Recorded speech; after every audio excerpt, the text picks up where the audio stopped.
Najua hujatarajia kukutana na video hii, lakini nipe sekunde chache ambazo zinaweza kukufanya utengeneze fedha kuanzia mwaka 2025 na kuendelea. Hakuna mtandao unaweza kukupa fedha kwa kutengeneza maudhui tu bila kona kama YouTube. Lakini watu wengi hawajui namna gani watengeneze maudhui, ni namna gani waandae title zao, ni namna gani waweze kuifahamu YouTube na kufikisha vigezo ambavyo YouTube wanavihitaji ili wewe uweze kupata fedha. Sasa kupitia uzoefu wangu wa zaidi ya miaka 8 kutengeneza maudhui kupitia YouTube na kusaidia mamia ya watu kutengeneza fedha na kukuza chaneli zao, nimeandaa kitabu cha soft copy ambacho kinaitwa Ifahamu YouTube utengeneze mabilioni. Kupitia kitabu hiki nitakupa mbinu za siri ambazo huwezi kuzipata kwa kuGoogle, mbinu zitakazokuwezesha kukuza chaneli yako, kutengeneza fedha, lakini pia kupata watazamaji wanaojirudia au wanaorudi kwenye chaneli yako ili kuweza kupata watazamaji. Kitabu hiki nitakiuza kwa shilingi 15,000, lakini kwa wewe mtu wangu wa YouTube nina ofa yako ya shilingi 5,000 endapo utalipia kitabu hiki ndani ya wiki hii. Na kama utalipia shilingi 15,000, basi nitakuweka kwenye group la mentorship ambalo nitakuwa nikifuatilia na kukushauri kuhusu chaneli yako mpaka utakapoanza kutengeneza fedha kupitia YouTube. Ili kuweza kupata kitabu hiki, tuma neno kitabu kupitia namba ya WhatsApp 0765535982. Kumbuka, ofa ya shilingi 5,000 ni ya wiki hii tu. Zaidi ya hapo tutakiuza kwa shilingi 15,000. Hivi unafahamu katika siku za mwanzo za mchezo wa ndondi, wapiganaji hawakuwa wakitumia glove kama ilivyo hivi sasa. Ngumi zilikuwa zikipigwa kavukavu. Sasa hebu fikiria, kama watu hupata madhara mpaka kifo wakati wa mapambano yanatumia gloves hivi sasa, vipi kuhusu hapo zamani? Ulingo ulikuwa sehemu ya hatari na vidume wasio na uoga tu ndio walikuwa wakiingia. Kuanzishwa kwa gloves za ndondi kulikuwa hatua muhimu sana katika mageuzi ya mchezo huu.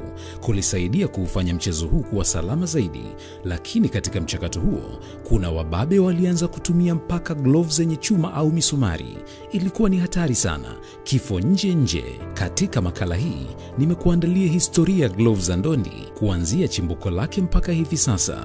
Kama hujajiunga na chaneli hii, bonyeza neno subscribe kisha alama ya kengele pembeni yake. Mimi naitwa Justin Shedi. Sasa twende kazi.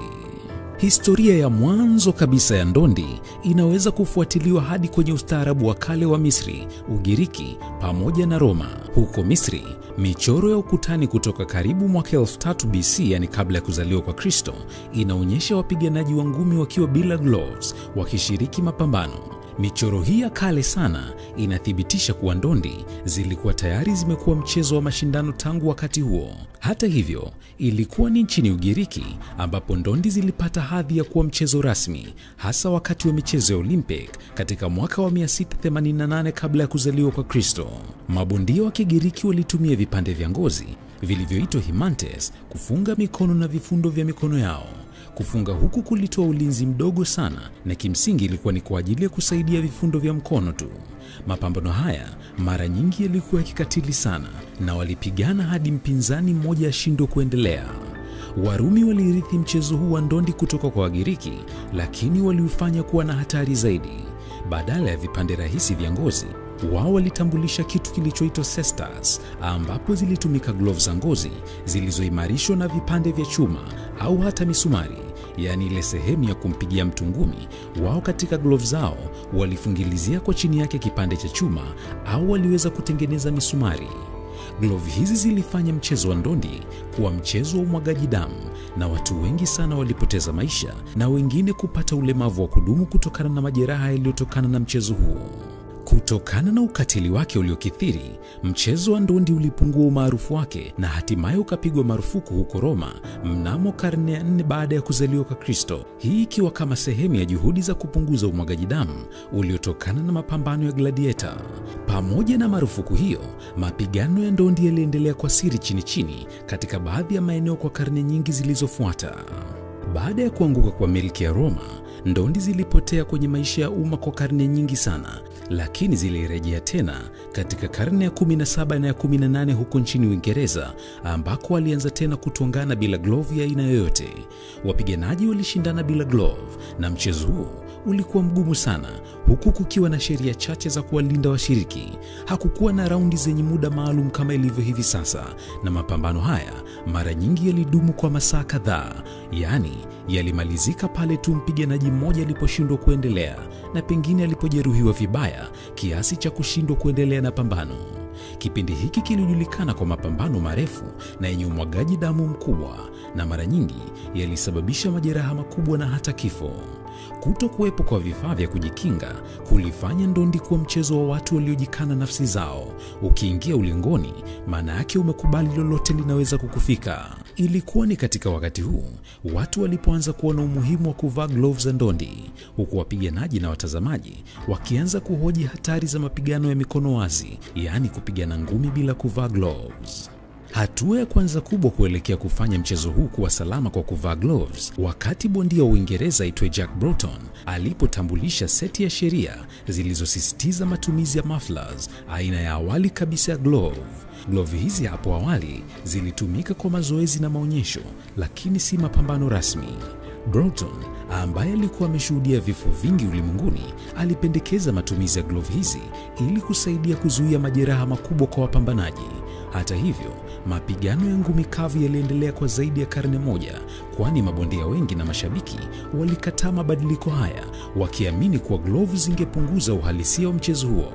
Baada ya muda mambo yalianza kubadilika, kwani kadiri wasiwasi kuhusu usalama wa mabondia ulivyozidi kuongezeka, wazo la kutumia gloves hizi lilizidi kuimarika, kwani watu wengi sana walikuwa wakiumia, hivyo watu wakaanza kuona umuhimu wa kutumia gloves hizi.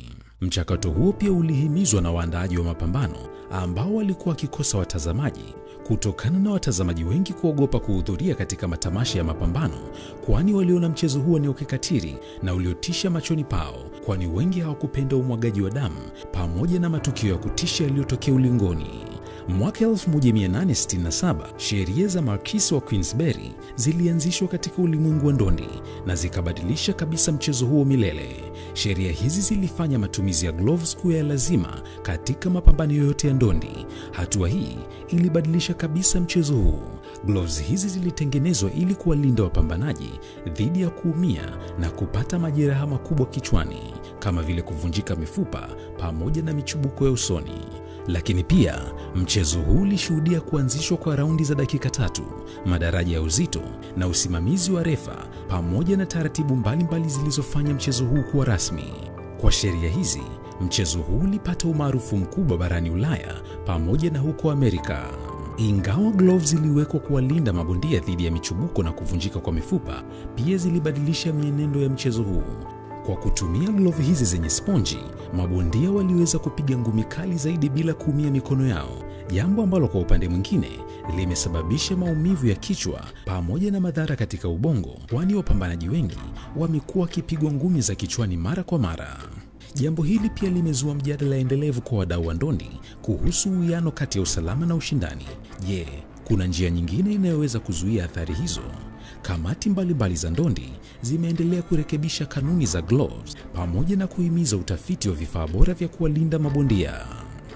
Hata hivyo, mchezo huu umepiga hatua kubwa sana, kutoka kwenye kutumia ngumi kavu mpaka kuvaa gloves zenye misumari na chuma, mpaka hivi sasa mabondia wanavaa gloves zenye sponji ambazo zinazuia kabisa mifupa kuvunjika. Niambie kwenye sehemu ya comment, je, unadhani turudi katika zama za kale ambapo mabondia walipigana ngumi kavu kavu? Mimi naitwa Justin Shedi na kutakia wakati mwema, na tukutane tena kwenye video nyingine.